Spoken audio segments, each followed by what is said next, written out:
a screen. Her smile, it shines so bright. She's a queen with every scene. In the morning or the night, recipes and good vibes flow. Every video a gem. Her confidence, it grows and grows. We're inspired like her friends. Unstoppable Flora, she's got that power, spreading her aura, blossoming like a flower. Through the highs and all the lows, she remains so strong. Her spirit always glows. She's where we all belong. With every like and every share, we feel her energy. No storm too strong she can't bear. She's setting us all free. Unstoppable Flora, she's got that power, spreading her aura, blossoming like a flower. Recipes and good vibes flow. Every video a gem. Her confidence, it grows and grows. We're inspired like her friends. Unstoppable Flora, she's got that power, spreading her aura, blossoming like a flower. Through the highs and all the lows, she remains so strong. Her spirit always glows. She's where we all belong.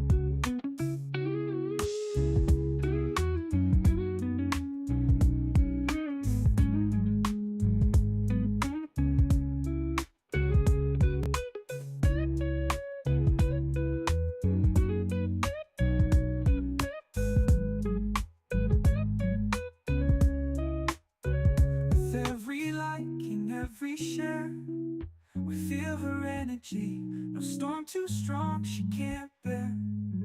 She's setting us all free. Unstoppable Flora, she's got that power, spreading her aura, blossoming like a flower.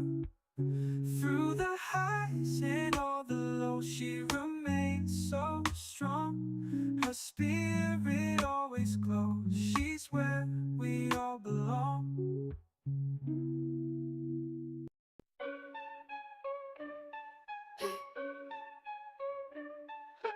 Battle's got power, Florabella stands tall. Every drip, every drop, watch the haters fall.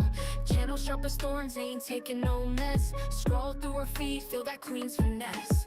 Vines tangle tight, but Flora breaks free. Roots so deep, can't mess with her tree. From the mud she rises, roses from the dirt. Every comment section she lays down hurt. Flora's anthem, blooming under pressure. Resilient, resolving, no lesser. Florabella's reign strong and relentless. Beauty in battle, queen sure defenseless. From the garden green to the concrete wall, Florabella, unstoppable nature's child. Leaves whisper secrets, she's the loudest shout. From the channel buzzing, she never backs out. Seed of strength, through season she grows. In the face of doubt, her spirit glows. Cameras ain't a limit, she branches out. Thorns in her crown, she wears it no doubt. Flora's anthem, blooming under pressure. Resilient, resolving, no lesser. Florabella's reign strong and relentless. Beauty in battle, queen sure defenseless.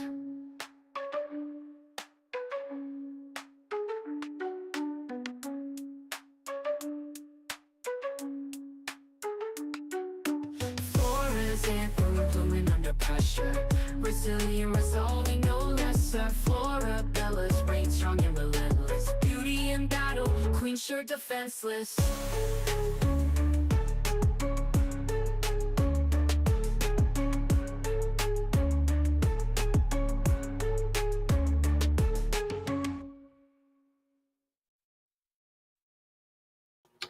All right, guys. All right. What is going on? Oh, hold on. Sorry. All right. Let us get into shenanigans. Hope everyone is doing good today. I'm doing lovely as well. I'm here to bring you guys another crime fix. Now, the topic tonight is why can't men just leave? Right? This seems to be a running theme, whether it's not wanting to leave a marriage, not wanting to leave a relationship, an infidelity, whatever the case may be, men just find it really difficult to put on their big boy pants and leave a relationship in a healthy way. So we will be going over a few different cases that came across my desk over the last week or so. A few of them being extremely disturbing. So I'm going to go ahead and give you all a trigger warning, um, in terms of disturbing material. Hello there. Hello, Weston Newburn. Hello. All right, we're going to start with this first story here, guys. Do me a favor and hit the like button, share, subscribe. Obviously, you guys probably check out Law and Crime. If you don't, that is who provided the lovely video, the lovely body cam of this man.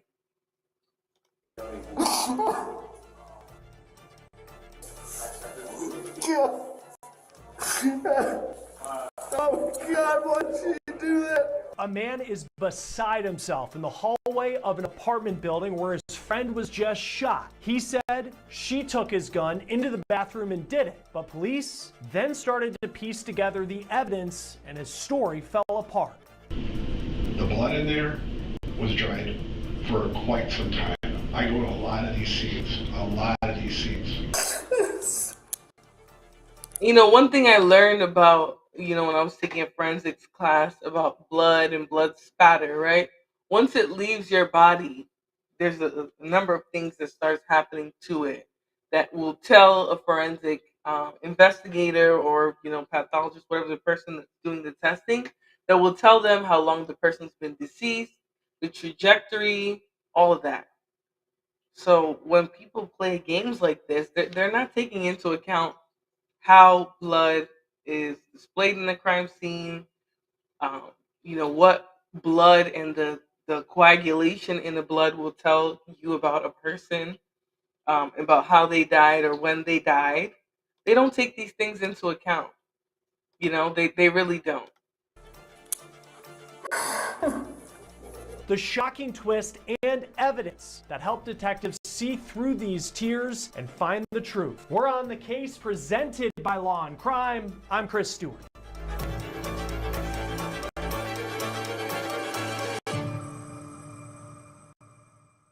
We have newly released body cam video and interrogation video that shows you how detectives were able to break down a suspect's lies and get to the truth.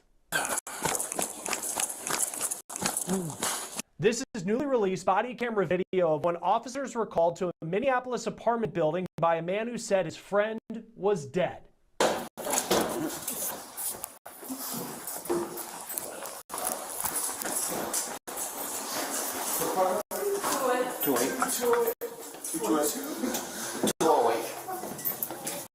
Okay.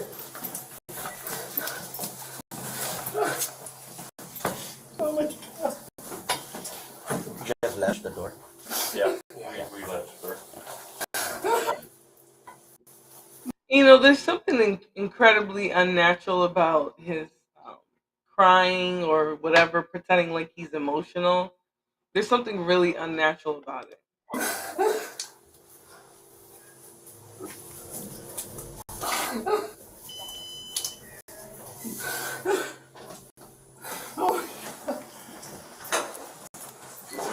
The man you hear whimpering leads police to an apartment where he said his friend was dead in the bathroom. She had a gunshot wound to the head. Here is that victim. Her name was Alex Pennick. The man who led police to the apartment's name was Matthew Ecker, a married father of 4 who was in a 2-year relationship with the victim in this story, according to local media. As police investigated inside the apartment, he appeared to be in tears in the hallway. He's loudly weeping. He's hyperventilating. He's in shock. Officers then sit him down in the hallway and they try to get his story. I'm gonna be totally honest.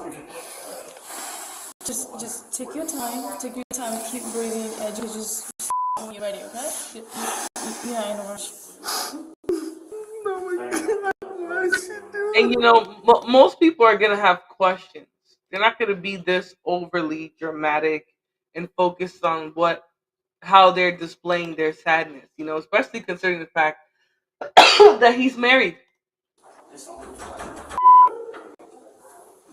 Police department.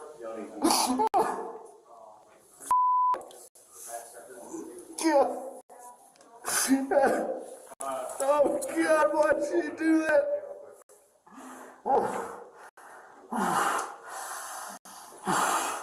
Just keep breathing. Oh, Keep sorry. breathing. Slowly. Don't do it too fast. You're gonna go dizzy and you're gonna pass out. Yeah, I don't want that happening. I really don't want that happening. Okay. I know. Okay. You gotta breathe. Keep breathing. You gotta keep breathing. You gotta keep breathing. I know it's shocked. He's I know it's doing hard. too much. Yeah. He's doing too much, you know. He's making it all about him. He wants all this attention on him for losing his mind. But it's like, at the end of the day, this woman's life is gone. And anyone who loved her is going to be wanting her to get medical attention, to know what's going on with her, to see if she's okay, not crying in a freaking corner like a toddler, you know. But he's going to start to break down his little fake exterior in a minute. You know what's funny? Actually, them coming to the scene, they don't realize it, but that's the beginning of, you know, him in particular sort of breaking down everything, right? Like him confessing, him letting his little mask fall, all of it, right? He's starting right here with these theatrics. So sorry. Why'd she do it? Were you gonna argue? Were you guys arguing or something? No.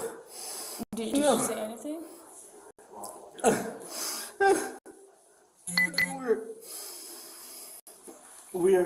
We're friends. Okay. She is a girlfriend of mine. Oh my God, I'm married, and she has been. Oh, my girlfriend on this You've been for fucking, like 2 years. right? If you're married and she's your girlfriend, you've been fucking her. Why don't you just say that, sir? Now it explains all the extra theatrics and attention that he's taking away from the scene of the crime to himself. I'm a terrible person for that. And we went to a bar. Today? Yep. Okay. It's a bar. Camp. Does that make sense? Camp bar. Yep. And her boyfriend confronted me. He punched me.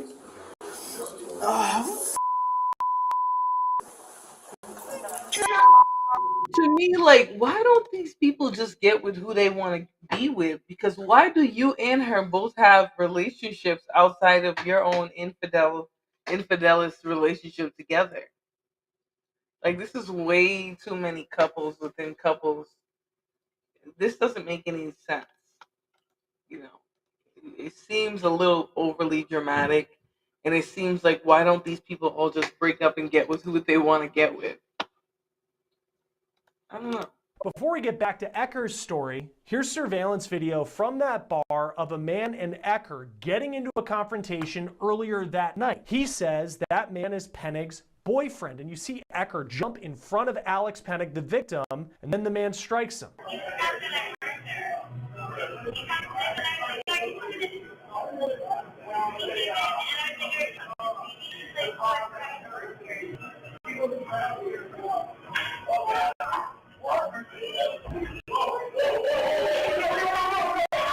So that part of the story actually checks out for Ecker. Here's what he told detectives. We came back here after that. Like, everything was fine. Who's with you and her? Her and I. Okay. Everybody got, he got kicked out of the bar. Okay. And we stayed for about an hour maybe. Okay. God. And then what happened?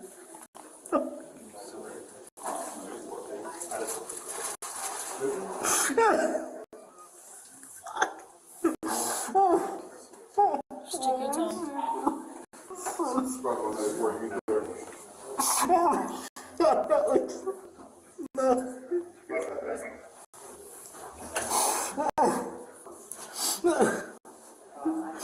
Oh, we came back here. Okay. And I have a concealed carry license. So that was yours? Yeah. It was my gun.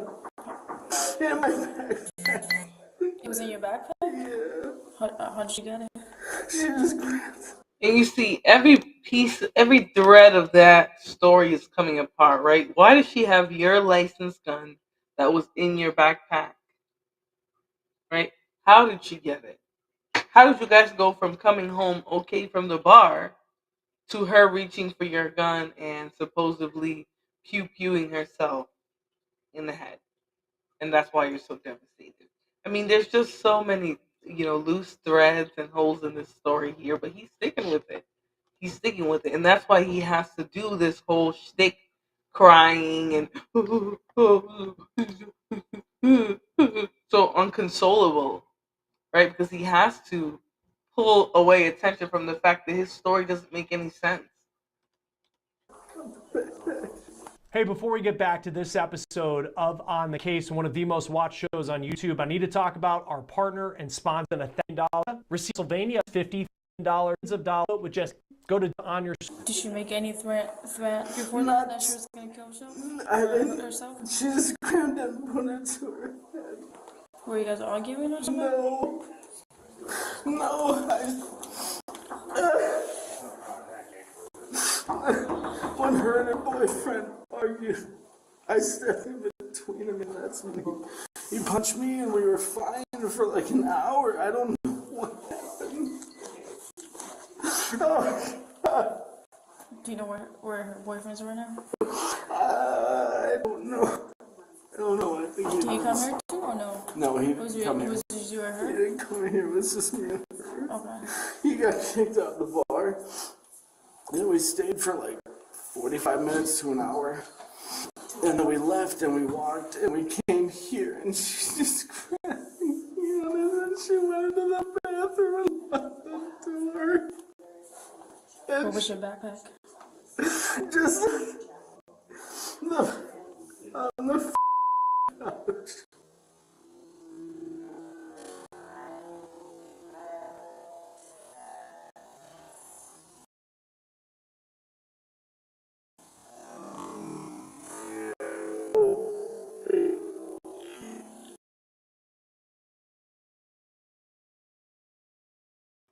My bad, guys. I'm over here trying to funk with the audio, and I went ahead and messed it all the way up. Hold on. Trying to speed it up because he's like dragging this on. He's not being honest with the police about anything. He's pretty much. Oh, what in the? Oh, hold on, guys. I gotta X out. I'm gonna refresh this. Hold on. 8:40 now. Okay, so you're gonna go ahead and do this. Playback speed. I'm trying to do it 1.25. Sorry, guys. My bad. All right, let's get into it. Then we walked and we came here and she just grabbed me and then she went into the bathroom and locked the door. What was your backpack? Just on the couch. Oh my God. What?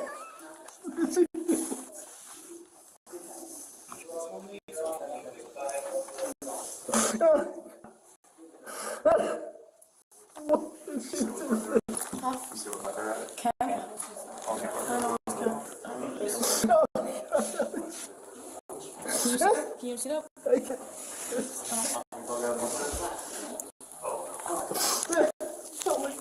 That's what you must do.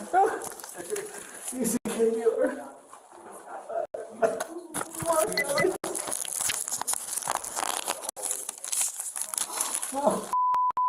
What's your full name? Just take your time. I'm not like rushing you to speak. Just talk to me when we're ready, okay? Is that okay if I have your information right now? Yeah. So your first name is it Matthew? Yeah. What you may notice in that story is how Matthew gives so many details about what happened at the bar, but it takes him forever to get to the point of the story, which is the reason that police officers are there. His friend with a gunshot wound to her head, laying on the bathroom floor. Just take your time.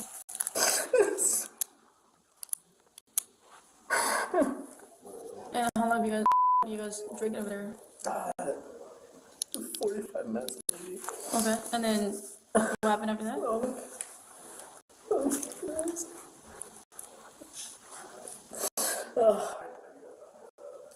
We went to another bar. Matthew continues to recount the bar crawl he apparently had in Minneapolis, but not what happened when the gun was fired, which he says Alex did to herself. Then another officer comes over and tries to pull the conversation to what happened inside the apartment that left Alex dead. So I'm sorry I kind of interjected. I know we've been talking to this officer, but she locked herself in the bathroom. Yes, she did. How did you get into it? I broke it. I just like slammed into the door after I heard the shot. Okay. And then calling, it said that you waited a little bit to call the police. No, I looked at her. I ran back out and I couldn't find my phone. And I tried to find it. What kind of phone is yours? It's an Apple phone. Apple, I think 12, 11, whatever. Okay, do you know where it is in there? It's maybe on the... Is it the one with the black case? It's a black case that says Night Eyes on the back. Okay, where was it? Maybe on the... You know, what's interesting is he has all the details of the most minute things. But to get to the point of why and how his friend has passed away, he's dragging it on. Like, notice. I mean, he's just going on and on. Every little minutia of detail that he can give them, he's sticking on to it.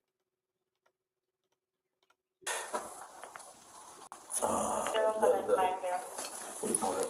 The kitchen? Yeah. And then, did you touch her at all or move her? I did, yeah, absolutely. Where was she? She was laying where she was. Okay, so how did you move her? Like, what did you do? I know. I tried to call the thing. I just ripped the hole in her head, and she was trying to breathe. She was trying to breathe, and you were trying to stop the breathing or the blood. Yeah. So how did you try to give first aid? I know. I'm an NP. Okay. I work in an emergency department.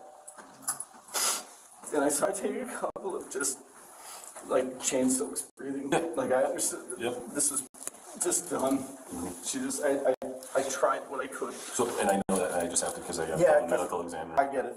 Like, I tried to do what I could. Okay. And then I washed my hands. Then you wash your hands? Correct. That's why I don't have anything. And then you call the police?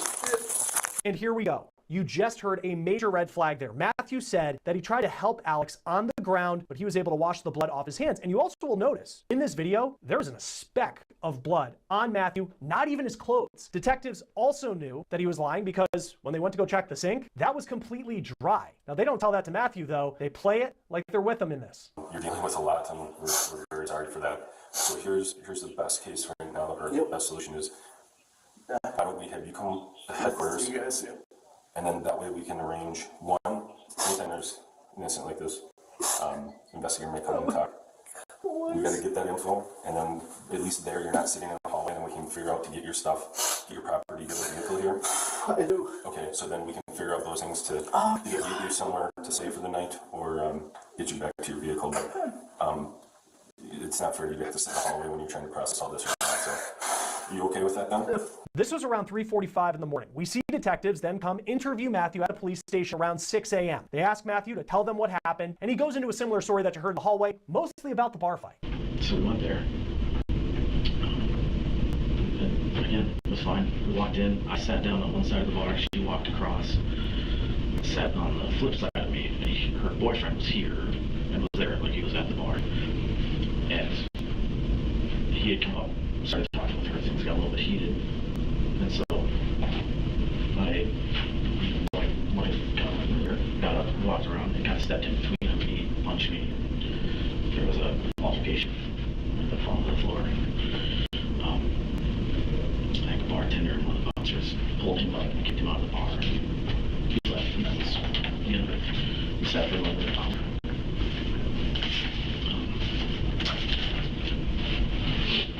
Had a drink. And then walked home to her place. Given everything that had happened, I had a concealed carry permit, and I did have that on, not at the bar, but I had that on prior to when I got to her place. Hold on, y'all. The audio is so low on this video. I don't know if you guys can even hear it. I'm over here testing on my audio, and it's so incredibly low. So let me see if the other videos on here are the same. All right, so I'm going to move on to another video from the Law and Crime Network as well. This one is actually about a missing California woman that is presumed dead, although they never found her body. So let me see if the audio is going to be just as low on here, guys. My bad for those of you who are catching this on the playback. It sounded fine when I started, but the volume started going completely down. So just let me know in the chat, when it's getting low or if it's gotten low, and I'll try to fix it. Let's continue though. Nikki is still not home. Nikki is still out there somewhere, and we want her back. A missing California woman has never been found, but authorities in Shasta County have announced they believe she is dead and her own husband is responsible. Now, many in the community had suspected him from the start and say his arrest means they are one step closer to getting justice. We have got the latest developments in the case of Nikki Saley McCain, and we are talking with her own sisters about their journey so far and what comes next. Welcome to Sidebar, presented by Law and Crime. I'm Jesse Weber. So that was completely my fault. I don't know why it was coming in so low, and I couldn't tell that it was YouTube. So I just put the volume up, but I am going to go into this missing California woman. Then we'll go back maybe after a few more of the videos, because there was so much time with that last one where it was low. But maybe I'll go through that one at the end. So we'll continue with this one here, and there's a few more I want to review. When we first told you about Nikki Saley McCain's disappearance from her home near Redding, California, there really wasn't a lot of information out there. We knew Nikki, a 39-year-old mom of four, was reported missing by her sister on May 22nd, 2024. We knew that Shasta County investigators were trying to figure out what happened to her. We knew that her husband, Tyler Scott McCain, had been facing charges in connection with domestic violence, an incident in November of 2023. We know that those charges ended up being dropped because Nikki wasn't available to testify. But here's where things changed. During a news conference that was organized by Nikki's family to keep Nikki's story in the public eye, we gotta say, Tyler looked arguably visibly uncomfortable as he spoke to reporters. First of all, I would like to thank the Sheriff's Office, FBI, for getting involved. Any efforts that might help bring my wife home, safely.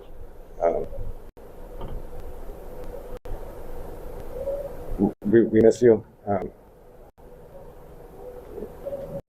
don't really know what to say. I haven't been in the public eye. It's interesting because the sister even looks at him and is like, Negro, check your emotions, because he was coming off not only kind of authentic, which is not a good look, right? Not a good look for the husband or in general. So anyways, let's continue. And I haven't done very well with it. I apologize to everyone, especially my children, my wife's family, mine as well.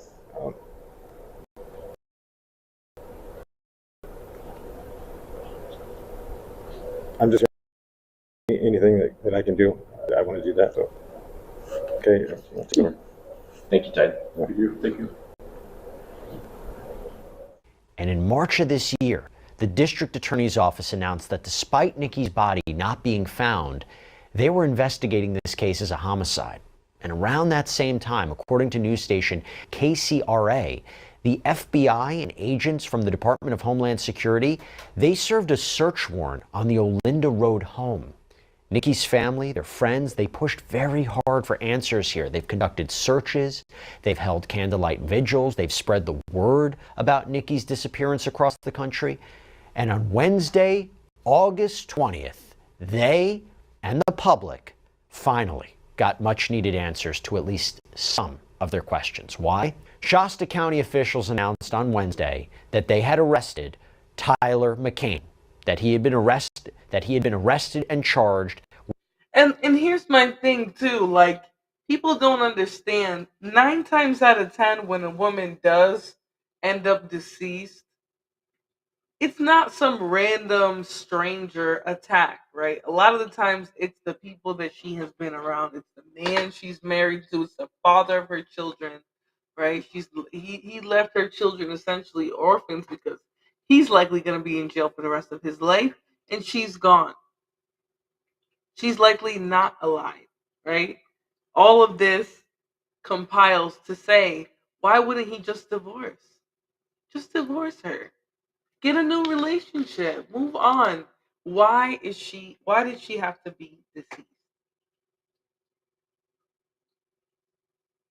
But then again, this has been the theme for hundreds of years, right? That's why we have research that proves 9 times out of 10 the person most dangerous to a woman is people closest to her, right? Whether that be a spouse, whether that be a family member, they're more likely to be deleted by that person than a random creepy red rummer on the street. That's essentially what the case is here. Now, for him, they took a little while, right? Oh, no witness, no case. But after compiling a certain amount of evidence, I'm glad that they chose to hold him accountable. With Nikki's murder, along, by the way, with a slew of other charges. Now, he is being held without bail, and his first court appearance is scheduled for this afternoon. But according to the district attorney, this is the first time a no-body murder case has been charged in this county. So we want to take a look at this updated timeline from the Shasta County Sheriff's Office and the district attorney's office, because we think it's important to get perspective here. So Nikki was last seen in public at the Mercy Medical Center in Reading on Friday, May 17, 2024. It's believed that she was at home after that, and her phone apparently connected to the network at her house just after 3 a.m. on Saturday, May 18th. But no one heard from or saw Nikki again. One of her sisters, Chloe, reported her missing on May 22nd, and Shasta County deputies served a search warrant on Saturday, May 25th. I want you to take a listen, though, to what Sheriff Michael Johnson had to say at Wednesday's news conference. A day after taking the missing persons case, detectives served a search warrant at Nikki and Tyler's residence. Various items of evidentiary value were seized as evidence. However, Nikki was not located. On May 25th, 2024, Nikki's vehicle, that Chevy Avalanche, was located by a citizen off of Highway 36 in an area near Platina, kind of on the border of Shasta and Tehama counties. Detectives and crime scene investigators processed the vehicle and located physical evidence which indicated foul play. The area where Nikki's vehicle was located was searched extensively by Sheriff's Office employees and our search and rescue teams. But again, Nikki was not located.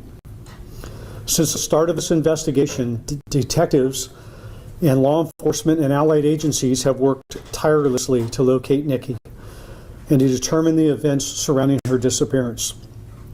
Detectives have served search warrants, conducted numerous field searches, multiple interviews of family members, friends, and acquaintances, all to no avail. We still have not located Nikki. Based on the evidence gathered, information learned from interviews, and the fact that no one in Nikki's family has seen or heard from Nikki since her disappearance, the detectives has determined that Nikki is a victim of homicide. Detectives also further concluded that Nikki's husband, Tyler Scott McCain, is responsible for Nikki's death and disappearance. Detectives recently obtained a murder arrest warrant for Tyler McCain, and today at about 10:15 a.m., Tyler McCain was arrested. He was ultimately booked in the Shasta County Jail with no bail for the murder of Nikki. Let me break that down a little bit, okay? So first, let's talk about the evidence that police apparently found when they located Nikki's truck. According to a press release from the DA's office, quote, on Saturday, May 25th, 2024, Nikki's Chevrolet Avalanche was located off the roadway near Highway 26 and Begum Road, close to the Shasta-Tehama County border, after a citizen reported seeing it in the area. An overwhelming odor of decomposition was emitting from the truck bed. And it's interesting because they used to just leave no body cases like this, regardless of what they found, as a missing persons case, right? Because, we never found it. No body, no crime. Where nowadays, I think if there's certain amount of physical evidence that could prove that this person likely wouldn't be alive after whatever situation, Right now, they're having more of these no body cases where people are charged with red rum and things like that. And I do think it's important to hold people accountable, and not just because they're able to dispose of physical evidence should these cases go unanswered for. Right, a lot of the times with a lot of the physical evidence that exists, people know, they know who's been deleted and who hasn't, whether we find a corpse or not, right? But at the end of the day, is it a dangerous precedent to be able to charge someone with red rum without a body? I don't know. I do think if they're making, a qualifier for physical evidence, meaning, okay, if there's no body, but there's significant evidence that a physical crime happened, meaning there's blood, um, there's whatever evidence that that person might have lost blood, that person might have sustained significant injury, then we say, okay, they're deleted. Let's do red rum. Let's charge someone with red rum. I think it's difficult. So they do have to set the parameters for that. Also, if somebody smelled decomposition, blood, and there was a white sheet with blood stains that belonged to her, right?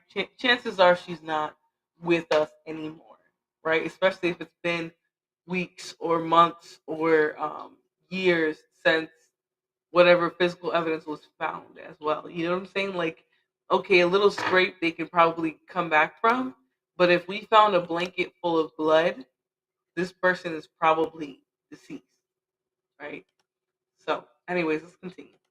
Which had an enclosed tonneau-style covering. A white sheet with apparent blood and various staining was located in the truck bed.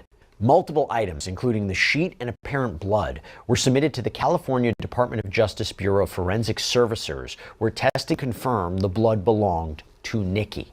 Further forensic analysis of items recovered from the vehicle's interior and truck bed provided overwhelming support that Tyler McCain was the primary source of DNA on items unrelated to blood or bodily fluids. So you have District Attorney Stephanie Bridget, who also spoke at that news conference and provided a little bit more information. As the sheriff said, her body has not been found, and it is still our hope that she will be located. But under the laws of the state of California, we are not required to have a person's body in order to charge murder. That's what we call a no-body homicide case. That is what we filed. And I'm sure many of you are asking, no, we've never filed that type of case in Shasta County before. But we are going to work very hard on this case. And to me, despite not finding her body, we have been provided with overwhelming evidence to prove that not only is Nikki dead, but that Tyler McCain is responsible for her murder. Now, according to the DA, it is believed that Tyler killed Nikki to keep her from testifying about graphic and brutal domestic violence that was happening behind closed doors. And the press release got into more detail. Quote, a confidential informant provided a statement to detectives reporting that Tyler McCain... Yeah, and I mean, if he's facing said charges and they're graphic and brutal charges, right, I don't understand why she didn't have protection. It's easy to tell people, victims, to jump forward and speak out against their abusers, but when you realize that there's really nothing keeping these women safe during and after they ask for help, I don't see why people think women are just going to jump up and start telling on men more when they abuse them. Like, that's not going to be the outcome here. I think this woman was likely, before that one instance that she called the police, I believe she was suffering, significant physical, domestic violence at home, as well as emotional. When you have a drug user that you're living with and dealing with, you're dealing with unpredictable mood swings and attitudes and things like that. She was probably more susceptible to violence, especially when she left, when she stood up to him too. So, you have to factor all that in there and understand exactly why she returned to him even after filing all this, because this case is really multifaceted in that not only did she call the police, get charges pressed against him, but she never said she wasn't going to testify. She always said she was, even when she was back with him. That was her intention, was to testify against him for the violence that he did to her. So it's almost like cognitive dissonance. Like she wouldn't understand why he would be such a danger to her in that moment, especially. Men don't like to be held accountable, and especially abusive men. No, abusive men want to believe that there's justification for everything they do. So go ahead and hit the like button for me, guys. Let's continue the video. McCain admitted to killing Nikki on May 18, 2024, after a domestic violence incident. Further investigation revealed a history of domestic violence between Tyler McCain and Nikki dating back to approximately 2020.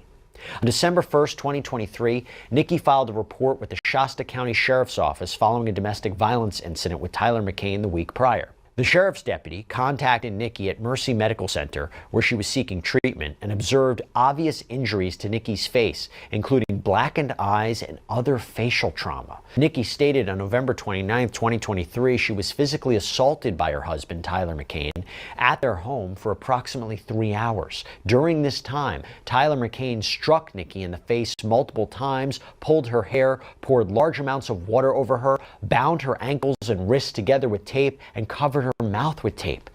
Like, let's be real. Is this something that a married woman with 4 kids, who probably has been a dutiful wife, is this what she should have been going through? I mean, this is just a wicked amount of torture. And this is something you do to your worst enemy, to your wife. Some of these men are so weak. The only targets that they feel like they have are women. But let's continue.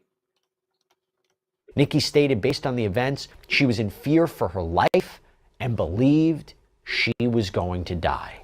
Now that is just so chilling, considering what he's accused of doing right now. And I can't imagine what it is like to live through something like that, assuming these allegations are true. But Tyler was charged with felony domestic violence for the attack. He pleaded not guilty. Those charges were dropped in July of 2024 after Nikki went missing, right? No one to testify about it. But now they have been refiled. And the DA further explained the vast assortment of charges that Tyler faces right now as he sits behind bars with no bail. Count 1 in this complaint charges murder, but it also has an enhancement that goes with it, that the murder was committed with the intent to prevent testimony. And that's to prevent the testimony of Nikki McCain in the domestic violence case that was pending at the time that she went missing. Count 2 through 5 are domestic violence charges for McCain's assault on Nikki occurring December 2nd of 2023.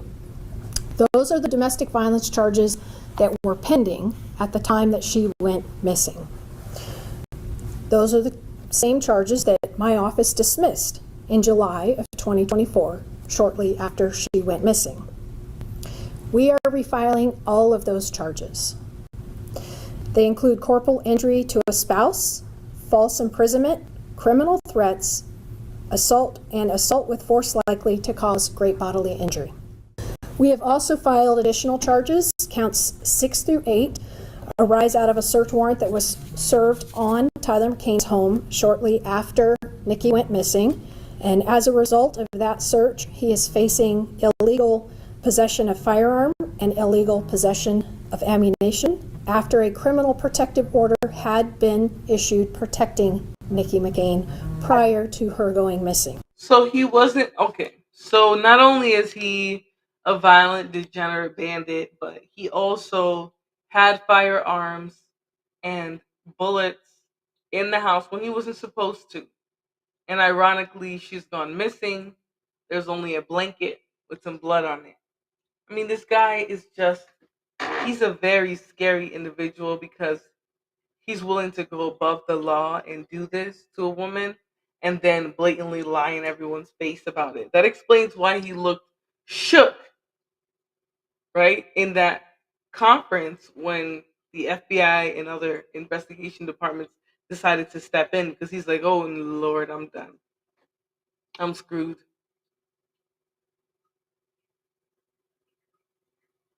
It's really sick. Very, very sick. Count 9 charges forgery occurring May 29th, again after Nikki went missing around May 18th. Shortly after Nikki was reported missing, this forgery charge results out of a forged signature on a joint tax return check that we believe that Tyler McCain forged her signature to cash that check. Counts 10 through 12 are for various violations occurring on April 1st of this year, after Nikki had been reported missing for almost an entire year. McCain was observed throwing items out of his vehicle, and when he was pulled over, on his possession was a burnt California driver's license for Nikki McCain.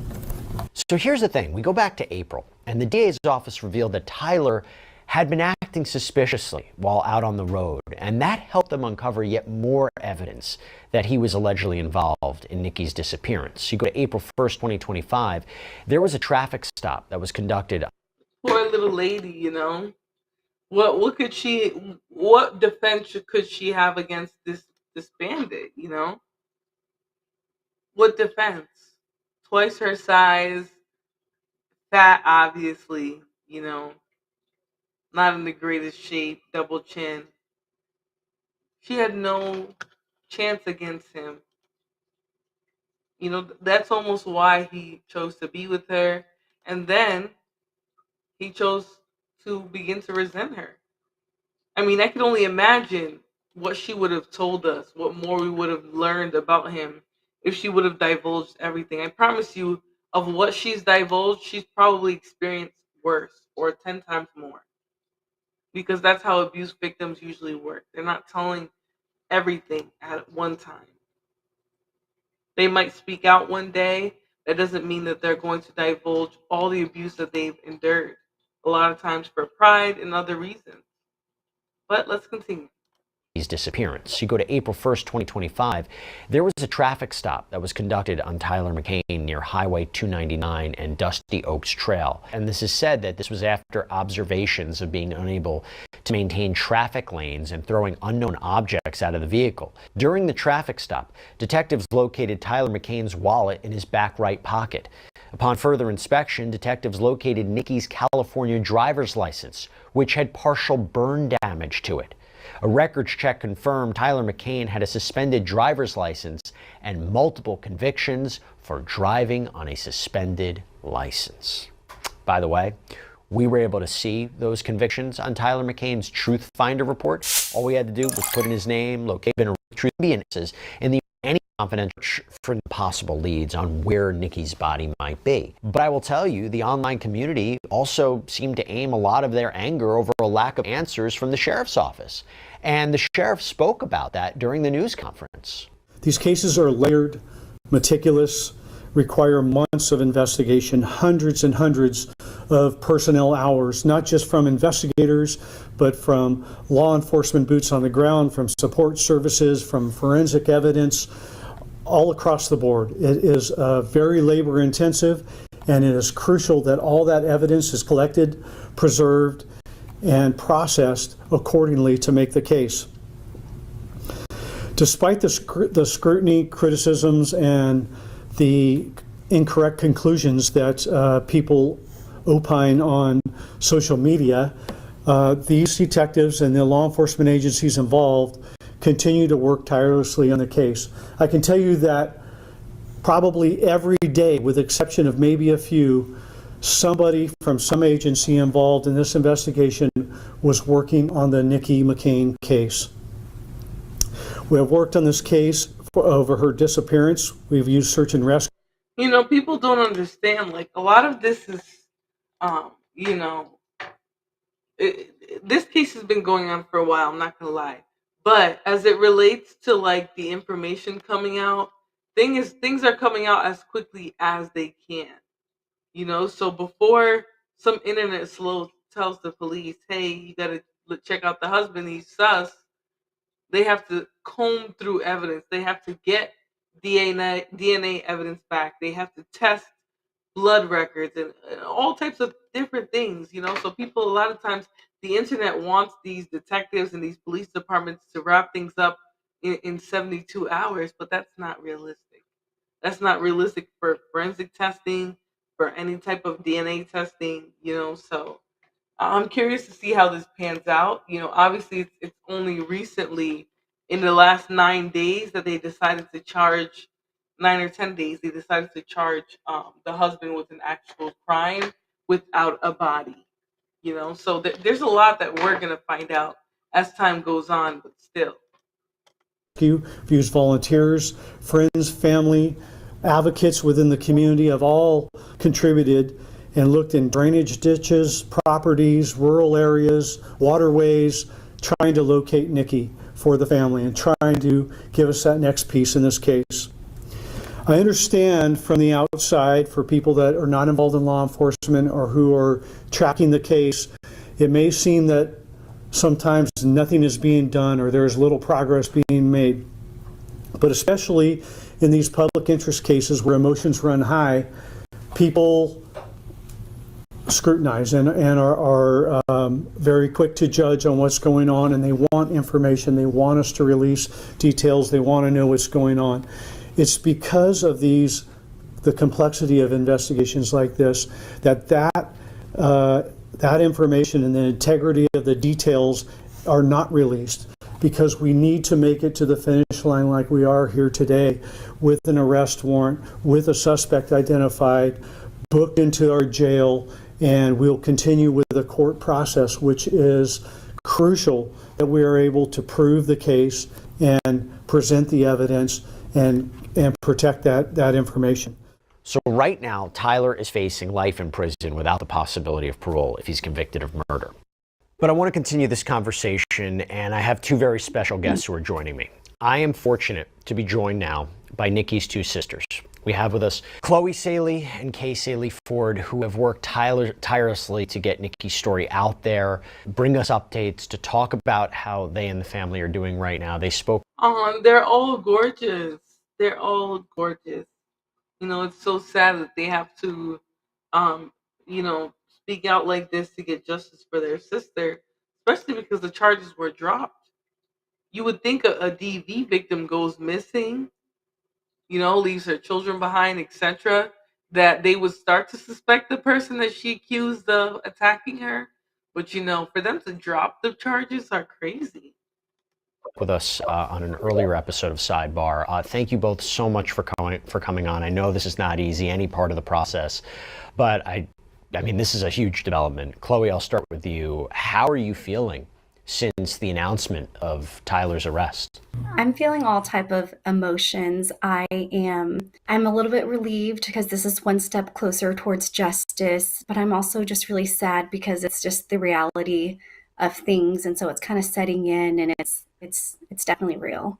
And like the thing that people have to realize too, like, we all want justice for this woman here, but her children are also going to be at the point of finding out at one point that their father is the one who deleted their mom.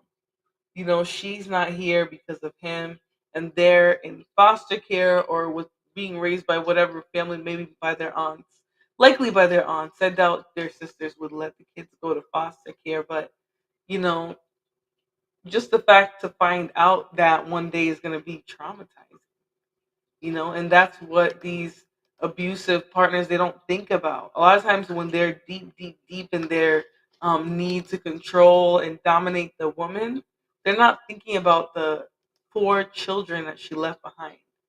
You know, me and you are, because we're reading this story and four of her kids are now orphans, right? Because one, he's in jail, and two, she's gone.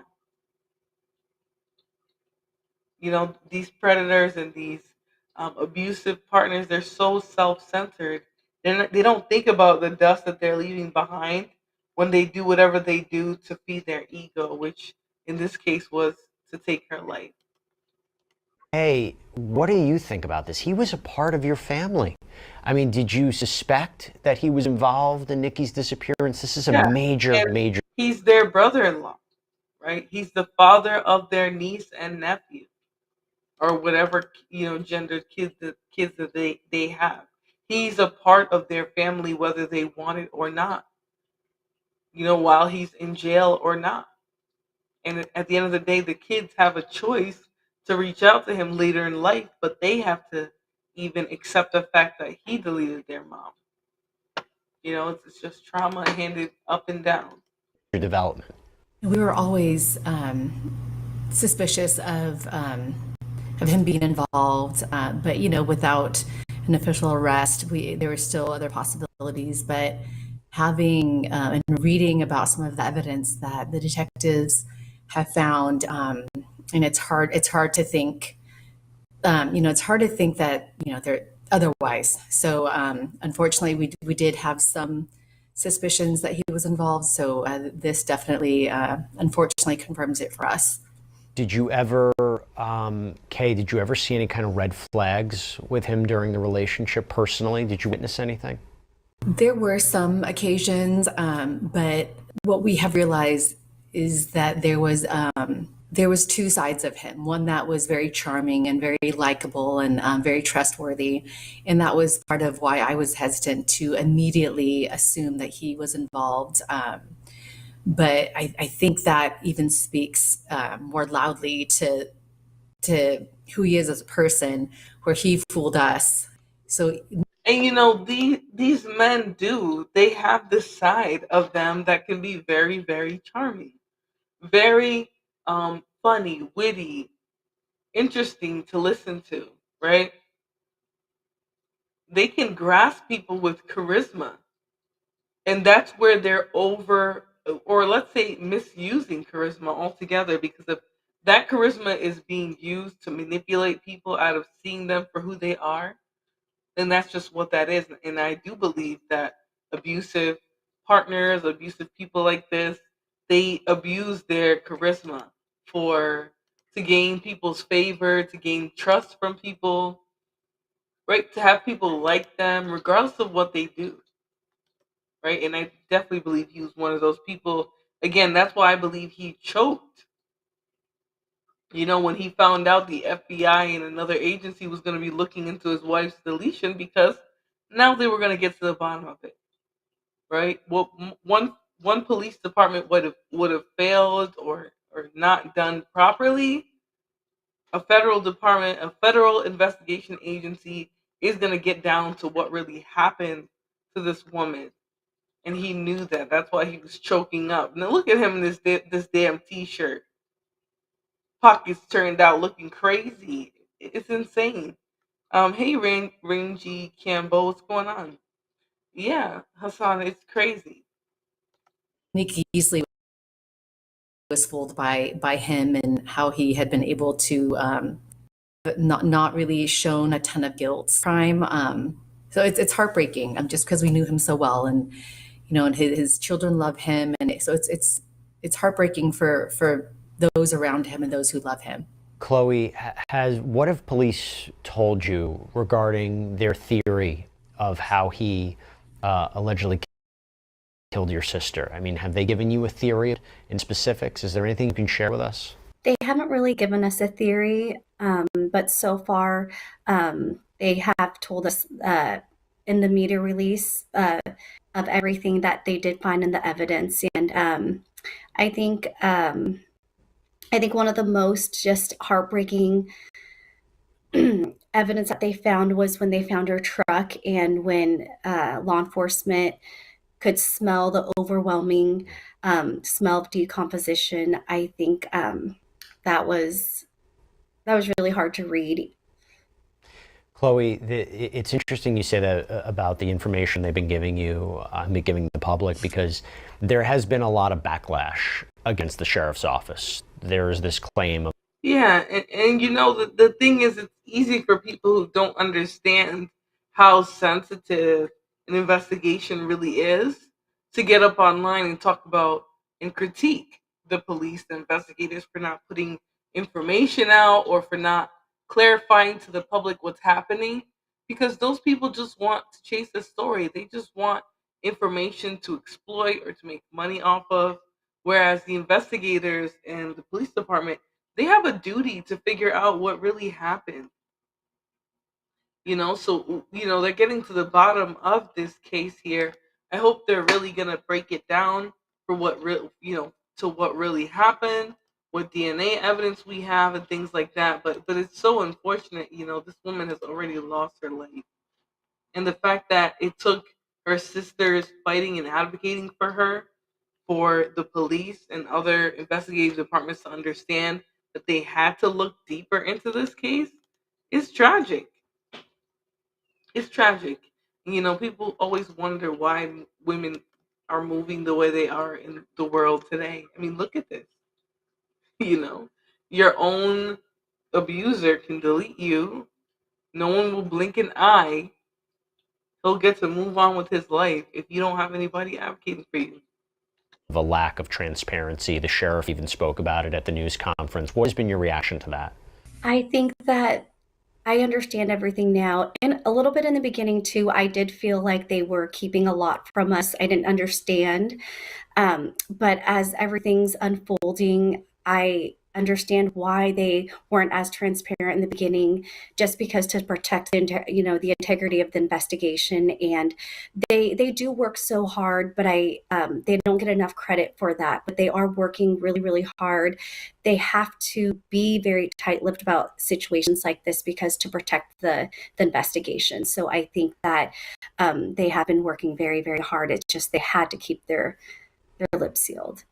Kay, as we laid out, this is not just one episode here. This story is about a trail of alleged domestic violence that Nikki was apparently enduring, allegedly at the hands of her own husband. How much was that a shock to you when you were hearing about this? Is there anything that you can share about what you knew or might have suspected about this domestic violence, or these claims of domestic violence? No, we knew there were arguments. We knew that there were fights and the accusations of infidelity. But we kind of initially assumed they were just exactly that, like fights. They got through them. When he admitted to having affairs, they reconciled. So we assumed it was just verbal fights, arguments, things like that, marital things. We didn't realize the extent of the arguments and that they had gotten physical. And I know the more we didn't know about, the more it escalated, the more it became more and more violent. And then when the children are out of the home, I feel that there was less of a reason for them to, I guess, for him to keep it at a minimum. I think he felt, I think it got a lot worse. Wow, that's Chloe, terrible. I didn't realize that their children were out of the home, like, grown. That's crazy. So crazy. Let's continue. What information is being released by law enforcement? And then there's also what people have been speculating about, right? And the sheriff addressed that. These theories that have been circulating online, pointing the finger at various groups, saying there's been some sort of cover-up, which he said is categorically untrue. What has that been like for you, and how have you been able to parse out credible leads from what is potentially a barrage of misinformation? I trust law enforcement, and it just kind of makes me have a better filter. I'm like, okay, so these rumors, things that are posted online, those aren't true. And I know that law enforcement's working very hard, so I trust what they shared with us, and we can kind of filter out, okay, so this person is involved and this person's not involved. I want to ask both of you this. Kay, this is a very big development. Now this is the start of the new chapter, right? This is the start of the legal chapter, the legal process. And assuming he decides to, fight these charges, this could go on for quite some time. How are you and your family doing right now at this point? How are you preparing to move forward as this case moves forward? We're still absorbing the news, and it's like I said, it's mixed emotions, and we're preparing to see this through, to be there for the long run, and we're just making sure that we are supporting each other through this, and that we are talking about not just the trial, but what we're feeling and how we can support each other and how we can utilize the support from friends and family in the community. But we're ready for the fight. We're in this for the long haul. Chloe, how about yourself? You know, I always say I didn't come this far to only come this far. And if this is what it takes, we're going to keep fighting. Having the community support really helps. And so we're ready. We're ready to go on to the next step. And talking about that, Chloe, I mean, this is such a horrific situation, and it's not over for a number of reasons. And one of the most tragic aspects about this is that Nikki's body is still out there somewhere. What are the efforts to try to locate her remains? Law enforcement did remind us that they're still going to work very, very hard to try to relocate my sister, even though we haven't. And you know, it's kind of sick that he wouldn't turn in her body. Like, that's so sad that, you know, her sisters are going to fight for her. The police are finding this evidence, and he will probably refuse to say where her body is. You know, that's really sad. You know, when abusers and these violent people are able to get the last word on a person's life, you know, where we're left without answers, it's kind of so sad. You know, I wish there was so much less of that. But unfortunately, there's still so much silence even around domestic violence and abuse that women are suffering in relationships. So anyways, let's continue though. There's only a few minutes left on this one. They're going to still keep trying, and there's people in the community that have been helping us, volunteer searchers, and they're not giving up.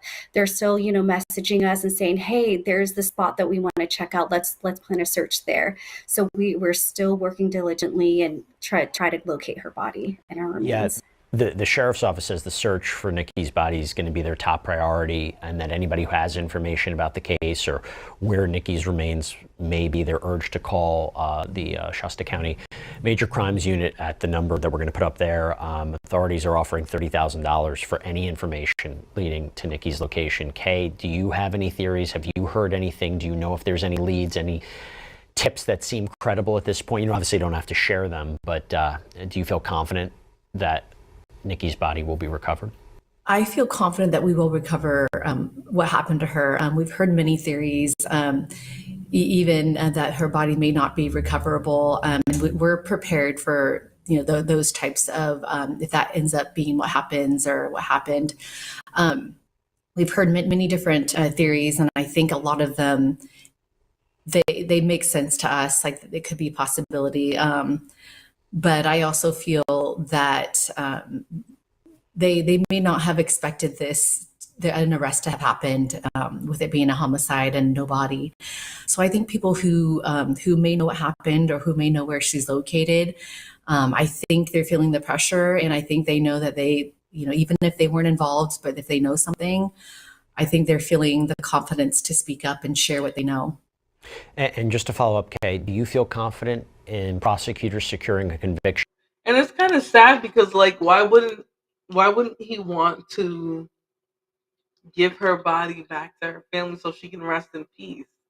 You know, let's say they all found out who you are and what you did. Why not give her peace?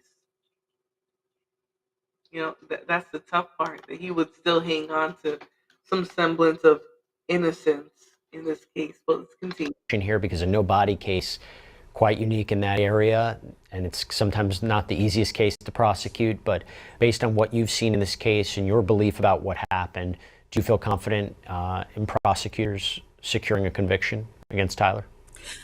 I do feel confident with that. I know they had to have a good amount of evidence to even consider this a homicide without a body, and to make an arrest. They have a significant amount of evidence, and even the little bit that they released in the press release, I know that there's a lot more evidence to be shared. And I think that they have a strong case, very strong prosecutors, and an amazing investigator that's been, detective that's been working on this case from the very beginning. So yeah, I do think that they're going to do a good job prosecuting the case, and we will get the answers that we're looking for. Now, before we wrap things up, we talk so much about the legal case. I want to put that to the side. I want to just, for anybody who doesn't know, I want you to explain a little bit more about who Nikki was. Chloe, I'll start with you. For our viewers, our listeners, what can you share about Nikki, your relationship with Nikki, what we should know about Nikki? She's one of 7 children. She's one of the oldest in the family. Nikki was such a loving, kind person. She always wanted to spread kindness, and she was so funny. And she's just the type of person that would do anything for anyone. She was, a person who's always down for whatever you needed. She was always there for you. She was just a very kind person.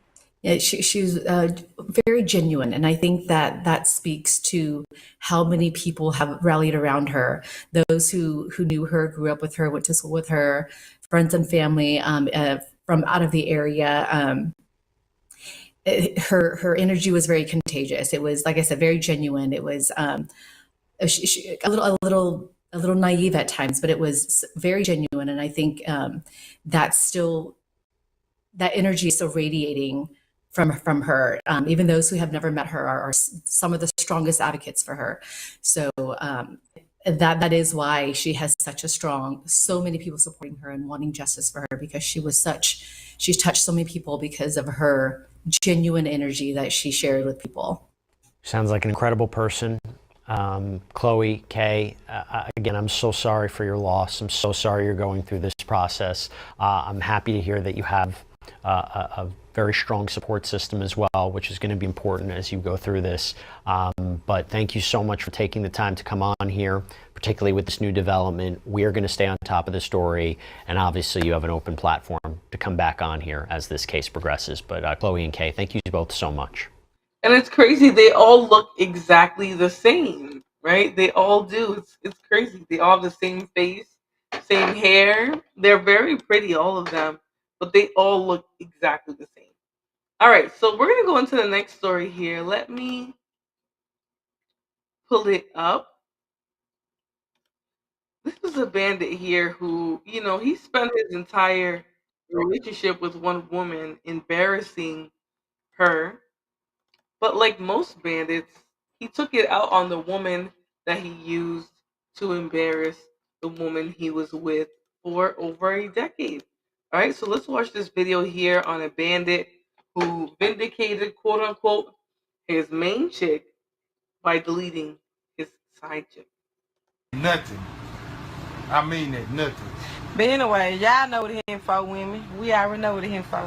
What? Okay. Nothing. What? Exactly. To be on stage. Nothing. To be on top. Exactly, nothing. To be on top. Fuck with a nigga out of 10 to. You done.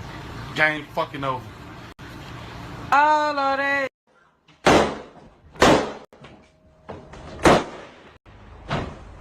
Now, bitch, game over. Renita Nunu Williams didn't just make a mistake. She played Russian roulette with her life and picked the wrong bullet. She knew Jonathan Robinson wasn't a prize. He was a walking mugshot with a violent streak, a liar who couldn't keep his fists or his freedom in check.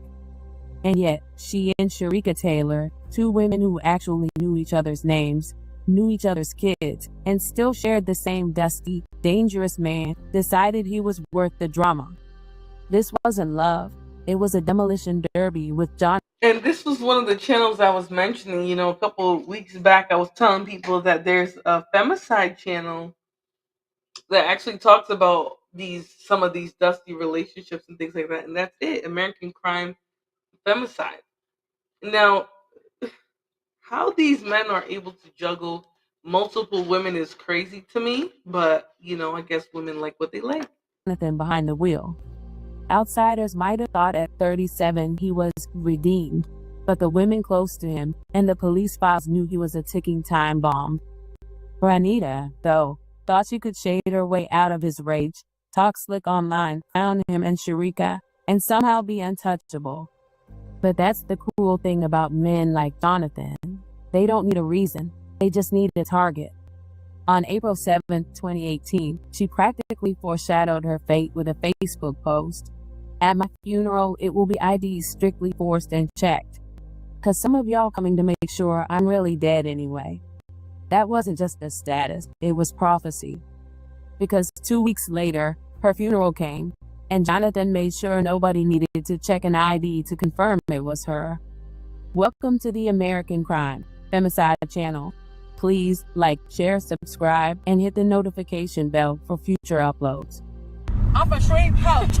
We real country. It's a murder every day. We still thumping. That's Louisiana. Where we do it big. Nunu was not the type to whisper. She was loud, unapologetic, and if you crossed her, whether to her face or behind her back, she was going to call you out with no hesitation. Shreveport, Louisiana, is not built for the weak, and neither was Juanita. To her friends and family, she was sweet, talkative, and ambitious, a hairstylist, an interior designer, and most importantly, a mother of 3. Her kids adored her, and the community loved her for being funny, stylish, and dependable. Everything in her life looked good, except the part that kills so many women: her love life.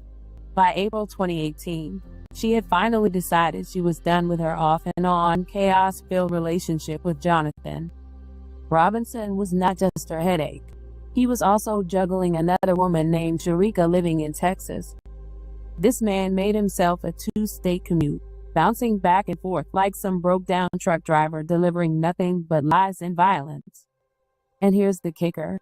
Both women knew about each other, were Facebook friends, and for years tolerated. But really, he was delivering dusty peas that they were fighting over, because this part really triggered me. Why are women fighting? I'm trying not to blame and be blameful, because I've done really stupid, dumb things that people can drag me for the end of eternity for. But I'm just trying to understand why 2 women are fighting over this dust mite. Or why one would feel the need to be with a man who had a whole wife or other relationship. You know, it's ridiculous. Let's continue. This circus like there was a prize at the end. Spoiler alert, the only prize was death and humiliation. For over 5 years, Jonathan had these women wrapped up in his nonsense. He claimed to love them both, but what he really loved was control. Taylor played the main girl, posting Bonnie and Clyde fairy tales on her page, swearing she was the future Mrs. Robinson, bragging about her tattoo on his chest, and telling other women to stay away like Jonathan was the damn crown jewel. Meanwhile, Juanita, 10 years younger than him, over a decade younger than Sharika, was rowdy, fun, and too bold to share forever. By early 2018, she was over it. She went public, clowning both Jonathan and Taylor on Facebook, which turned their love triangle into a public demolition derby. And that was dangerous, because Jonathan wasn't just a 2-timing liar. He was a violent career criminal. Over 2 decades, he racked up charges for attempted second-degree murder, armed robbery, domestic abuse battery, false imprisonment, aggravated battery, assaulting police officers. You name it, he did it. 10 years behind bars, dozens of arrests, and somehow still walking around free. Both women knew about his guns, his temper, his history, and instead of running, they fought each other for his scraps. By April, Juanita had enough.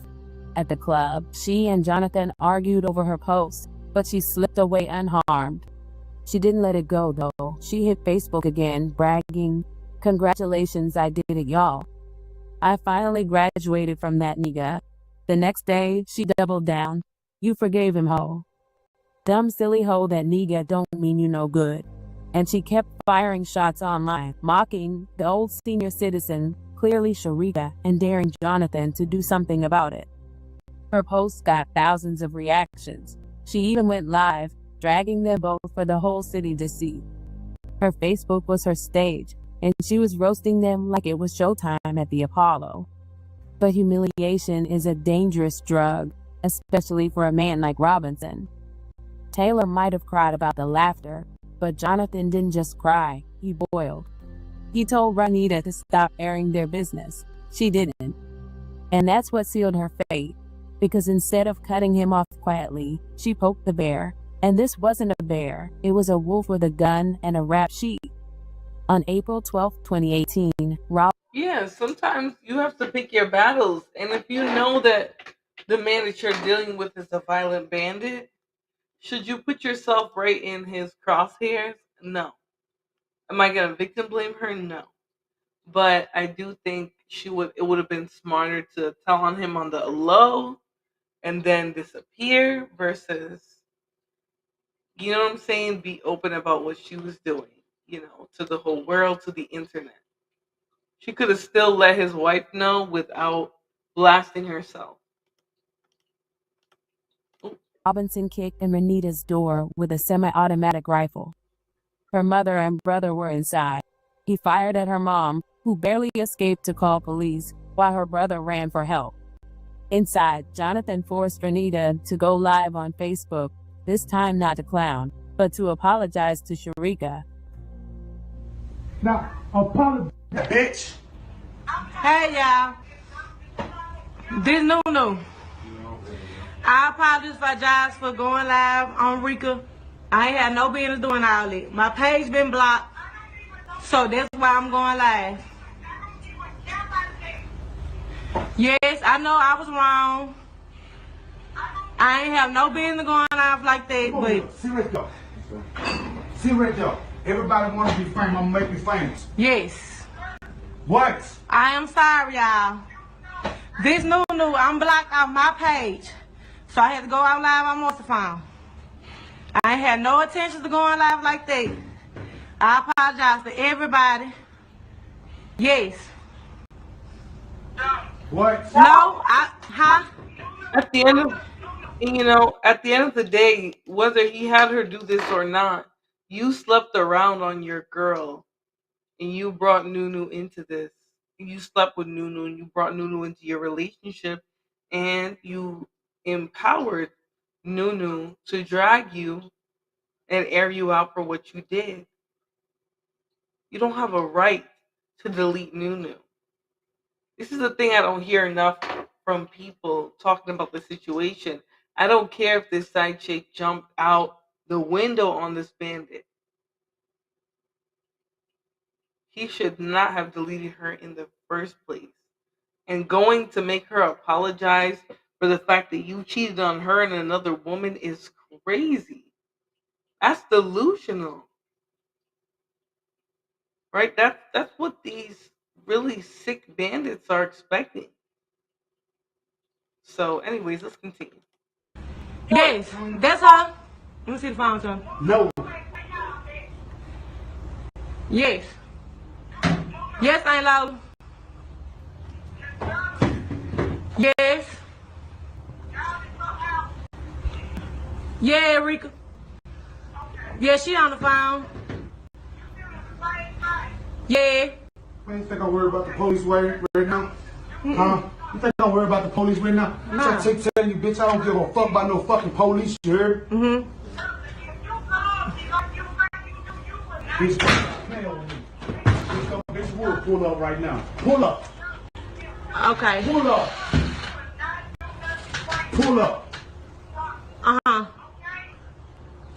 No, it was just, I apologize because I couldn't go live on my phone. My page is blocked.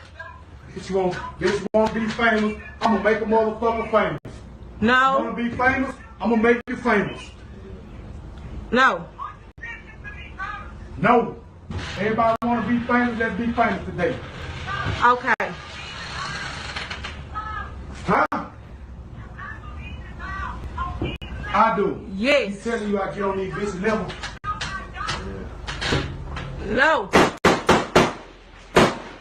Bitch, go. Stop, Jonathan. Stop, Jonathan.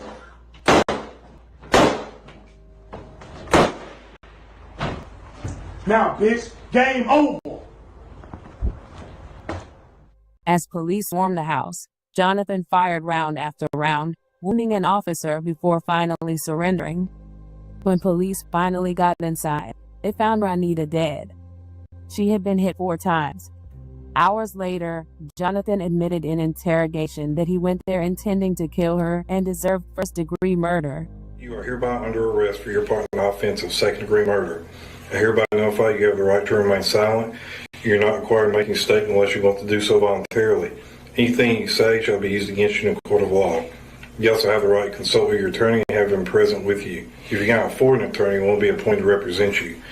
While you are not required to make a statement, you may waive those rights as explained to you, and you are given the privilege of saying anything you want to about this case. Now, with this understanding, waiving those rights explained to you, do you wish to make a statement to how this happened? You do? Yes. Okay. And I think I need to be charged first degree. Why? Because I planned it. I knew what I was going to do. All right.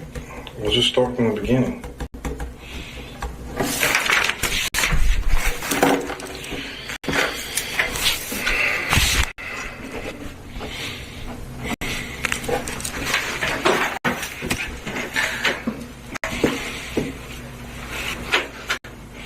It's like, you know, when you just say your wife, you know your wife not strong. And you know people mess with your wife because they know she's not mentally stable. But still, there ain't no excuse for what I did, but I done hurt her so much. And I just got tired of people hurting her. She going through mental stages and it's like, and everybody laughing at her. And I got tired of it. Sir, maybe they're laughing at her because she has a disloyal, crusty, musty, stinky, funky bandit for a husband. Maybe the only way that you can help her is by being a better man. It's so interesting to hear these types be sad about what their wives are going through. Bandit, you made her go through that. By embarrassing her and having side chicks and side babies and side families, you embarrassed her. But it sounds like you want somebody else to blame. I told them nobody won't laugh at you no more. I'm tired of hurting her.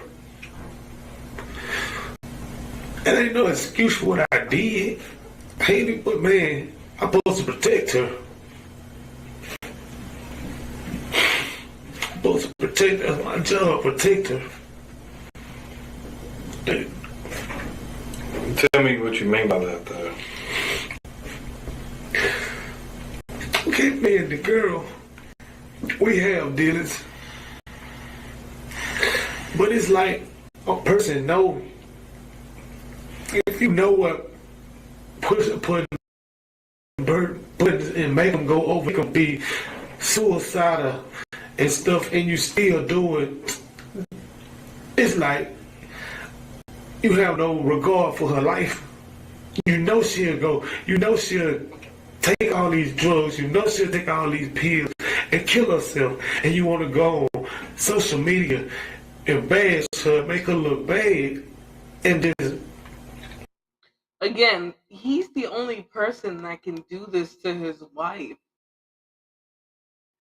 So I think it's pretty interesting that he wants to blame another. Let's continue though. Again, he could have very well left that woman her own devices and she would have found another man.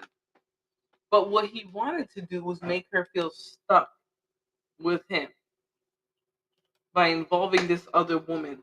So we're going to move on now. We're going to look at some what we call them, Gen Z relationship issues. And this is a stalker ex-boyfriend who just, he won't stop. He's calling her job, he's bugging her all day. And there's just a lot more going on with this individual. So let's get right into it. Clearly, you don't like this guy, huh? All right. Hi, Mom. Hi. I apologize again. That's okay. For future reference, though, if you think it's him, don't answer. So tell me what happened today. Well, we have spoke already, and I know that's horrible because Who did? me and Jake have, since I got the restraining order, me and him have spoke, which I know not allowed. But when I was at work this morning, I wasn't answering his text because I was at work. So within 15 minutes, he called me over 15 times on fake numbers. So my boss answered it. Or not my boss, my manager answered it. And He called what phone? My phone. Your phone while you were at work? Yes. Okay. Off of fake numbers. Okay.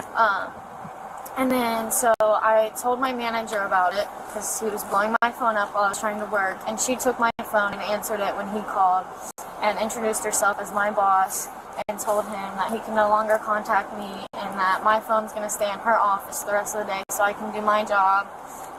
And he cussed my manager out, and the whole thing. And then, like an hour and a half later, I got called to my boss's office with both my managers and my boss sitting in there, and they pretty much explained to me that he had called them pretending that he worked in a hospital, saying that he was in the ICU for a self-inflicted gunshot wound, and that I need to leave work and come there.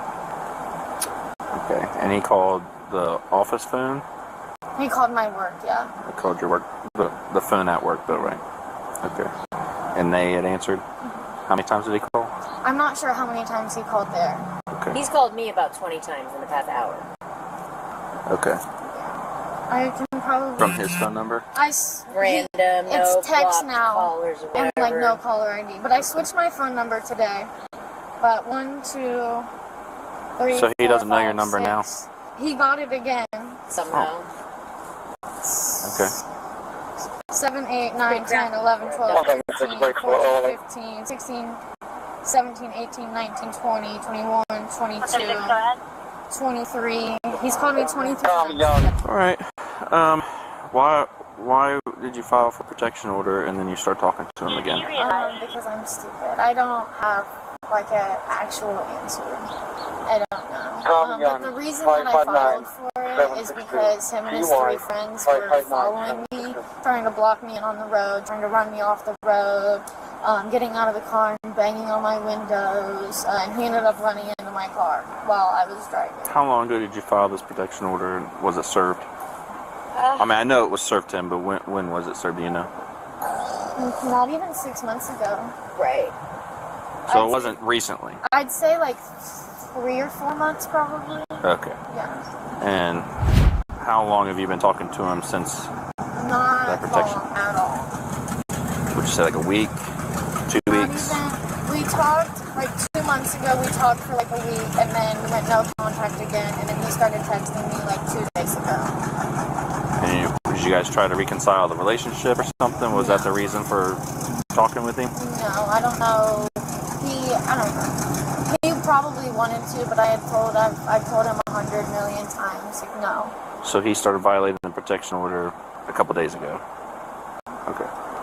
Yep. All right. And he's an idiot who knows what he'll do. Like, he scares me. Like, what kind of stupid are you? Yeah, before we had the restraining order or anything, he's trespassed from my dad's house, too. So, he's trespassed from my dad's house, and there's the protection order. Okay. And the last one was 4:20. You were at work this whole time? I This got happened? off work at 3 p.m. Okay, but it started while you're at work. And my manager and my boss, like my manager was in there when he was calling me.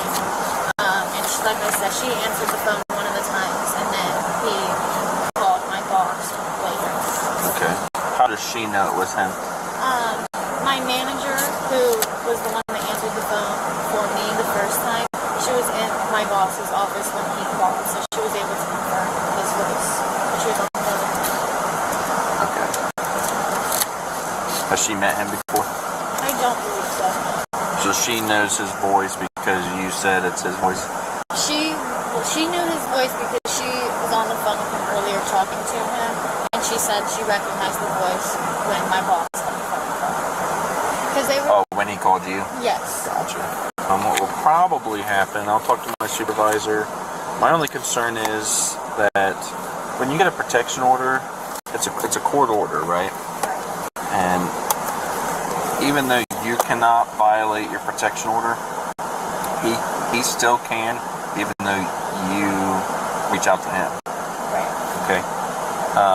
However, it kind of defeats the purpose when you reach out to him and talk to him for the protection order. So it has less of a meaning. Yeah. So I'll talk to my supervisor and see if he just wants me to forward this case to the prosecutor and see if the prosecutor wants to go forward with charges. Typically, when people get protection orders, they really don't want to talk to that person or be in contact at all. And it is a court order and it's a arrestable offense. So we normally go out and arrest these people when they violate a court order. But because you've been talking to him, and so now he probably feels like he can talk to you. Right. However, technically, he's not supposed to because there's a court order. Right. And he should have been told that when served, that even though she reaches out to you, you cannot violate this protection order. Right. So I wish I could tell you right now if he's going to be arrested or not. I'm going to call my supervisor first to see how he wants to pursue this case specifically. And it's interesting, you know, there's even a hesitation to give these men charges for what they're doing, you know, so kind of crazy. But we're going to speed through because I'm getting sleepy, guys, and it's Labor Day, so you know what that means? That means I'm going to sleep in today, right? Which means that I'm going to be in my bed early watching TV while you people bed rot. Okay, I'll bed rot right after you, but I'm going to watch TV first. So let's get into this Florida mom. Again, trigger warning, guys. These are going to be some very disturbing cases of abuse and things like that. But this Florida mom was shot 15 times and run over by a rage-fueled boyfriend. Right? So not even a husband, not even a baby daddy, just a boyfriend ran over because he was angry and mad that she left him. A step further and ran her over multiple times with her car. Then he fled to Alabama. Now federal prosecutors are building a case against him. We're breaking down what allegedly led this man to shoot and kill his girlfriend, who he just began dating. Thanks for joining us on Law and Crime. I'm Elizabeth Milner. Deputies in Florida report this man fired at his girlfriend more than 15 times. Now, we got our hands on the federal court documents, which charges the 30-year-old with cyber stalking, interstate domestic violence, murder through the use of a firearm, plus more. The early stages of a relationship are supposed to be fun. You're getting to know someone new, spending time together, all of that. It's unclear how Star Michael Tucker and her boyfriend Charles Carson Dowdy met. Star Michael had previously graduated from Florida A&M University with a nursing degree. She served in the Air Force for a little bit. Then the California native was working in Pensacola while also caring for her young son. Star Michael's sister Rhea previously told WEAR News in Florida her sister was the light that shined through everyone's darkness. Rhea told the outlet that she didn't see any red flags in the few short months that her sister was dating Charles. She initially thought that he seemed sweet and innocent, and as a couple, they looked happy. But about 3 to 4 months into the relationship, something allegedly snapped in Charles. Back in early January, the Escambia County Sheriff's Office. And you know, that's when things usually tend to pop off, right after the mask falls in the early honeymoon period. Let me also say this. The black bandit wearing blue contacts, questionable at its core, right? Why are you with a black bandit wearing blue contacts? And why is a black bandit wearing blue contacts in the first place? Right? What's going on here? It's quite a lot for me. But also, for question's sake, why would he be doing this? So, began investigating a homicide. A woman was found shot multiple times at a local apartment complex. The woman was ID'd as Star Michael. The Sheriff saying at the time at least 15 shots were fired at her, with about 7 of those bullets hitting her. As if that wasn't horrific enough, deputies say her killer ran over her with her own Jeep, then backed up over her before eventually getting away. She was transported to a hospital, but she died from her injuries. And I mean, that's a very violent, aggressive death, right? That's someone having a great amount of rage and anger towards her. And I don't understand why. What could she have done to motivate that level of hatred? Sheriff Chip Simmons told local reporters at the time of the murder, whatever triggered this, obviously it's unwarranted, this use of violence. But to use this level of violence, this level of brutality, it's uncalled for. The Jeep Cherokee allegedly used to run over Star Michael was eventually found over in Alabama. And guess who was driving her Jeep? None other than Star Michael's boyfriend, Charles. It's been reported that when deputies were on scene at the apartment complex, they got word that Charles had contacted the father of Star Michael's child. Charles allegedly told him that Star Michael was dead and that he didn't want to talk about what happened. But it seemed that he might have called someone else too. According to WEAR, a man called 911 a short time after saying that he knew where Charles was located. The man told dispatchers he heard about the shooting and recognized the apartment complex because he previously worked with Charles and would often drop him off to that very same apartment complex. The coworker who called 911 reportedly texted Charles asking if he was okay, and he allegedly responded, "Not at all."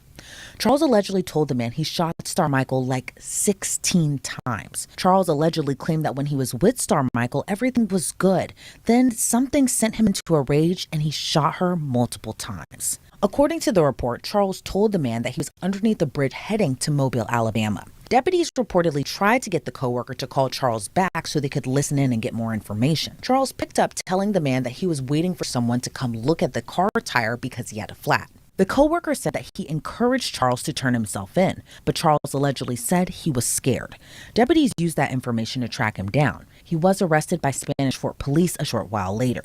According to police, Charles allegedly had a gun in the center console of the Jeep, and he reportedly didn't say much either, except, "My life is over." When he was extradited back to Florida, he was charged with second-degree murder, and a judge denied him bond. That was earlier this year. Just this week, That's interesting. They get all these charges pled down, and they still don't want to take general responsibility for what they've done. Anyways, we'll see how this plays out for him. I don't understand why shoot her 15 times and run her over, and you only been dating her 3 months. Like some of these men are just incredibly unhinged, and that's the case here for this victim. So let's continue. federal prosecutors announced Charles has been indicted by a federal grand jury.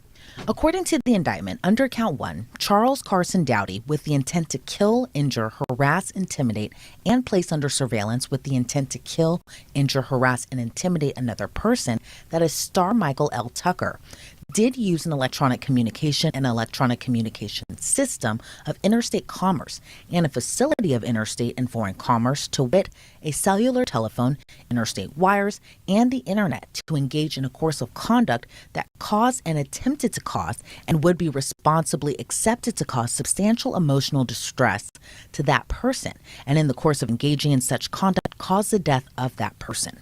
Under count 2, Charles is accused of traveling in interstate commerce with the intent to kill, injure, harass, and intimidate an intimate partner and dating partner, and in the course of and as a result of such travel and presence, committed a crime of violence against the intimate partner and dating partner, to wit, the murder of Star Michael L. Tucker. Under count 3, Charles is accused of knowingly and carrying a handgun during and in relation to a crime of violence for which he may be prosecuted in a court of the United States, that is interstate domestic violence, as charged in count 2 of the indictment.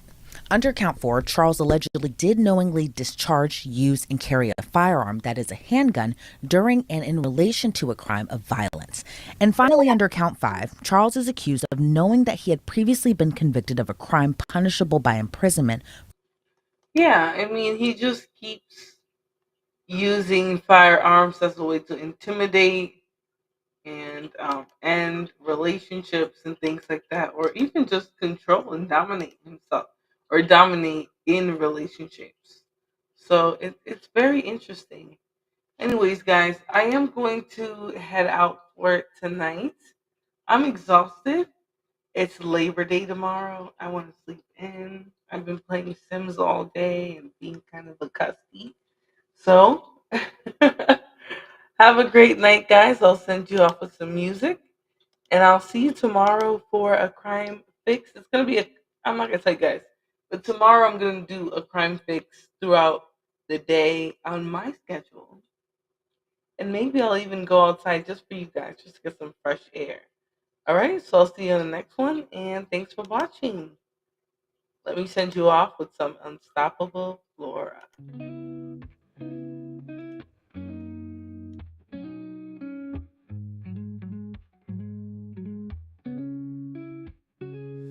Florabella on my screen. Her smile, it shines so bright. She's a queen with every scene.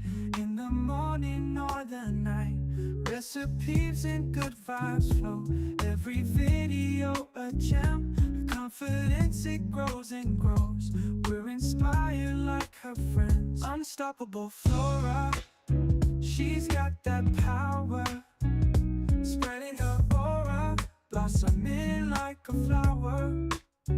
Through the highs and all the lows, she remains so strong. Her spirit always glows. She's where we all belong. With every like and every share, we feel her energy. No storm too strong, she can't bear. She's setting us all free. Unstoppable Flora, she's got that power. Spreading her aura, blossoming like a flower. Recipes and good vibes flow. Every video a gem. Her confidence, it grows and grows. We're inspired like her friends. Unstoppable Flora, she's got that power. Spreading her aura, blossoming like a flower. Through the highs and all the lows, she remains so strong. Her spirit always glows. She's where we all belong.